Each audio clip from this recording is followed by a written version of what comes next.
There is a list. It sits in a museum in Cambodia today.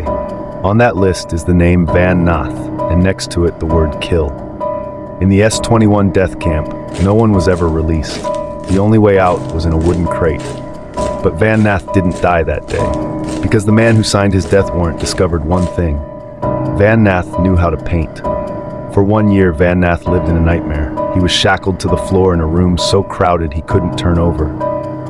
He was fed 3 teaspoons of watery rice porridge twice a day, so hungry he would snatch insects from the air just to feel something in his stomach.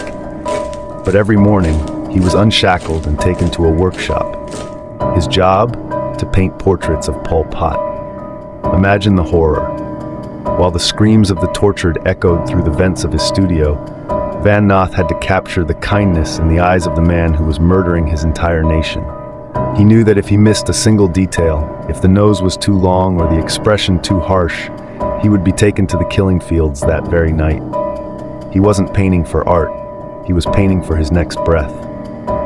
In January 1979, the end came. Vietnamese troops were at the gates of the city. The Khmer Rouge guards began panicking, executing the remaining prisoners to leave no witnesses. Van Nath heard the gunshots getting closer to his room. But in the chaos of the invasion, the guards fled. Van Nath didn't wait. He and a handful of others pushed through the gates, stepping over the bodies of those who hadn't been so useful. He escaped into the jungle, skeletal and traumatized, but alive. Van Nath spent the rest of his life doing the one thing he was ordered not to do. He stopped painting the greatness of Pol Pot. Instead, he used his brushes to show the world the truth.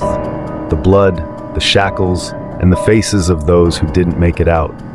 He was the man who was meant to be a statistic, but chose to be a witness.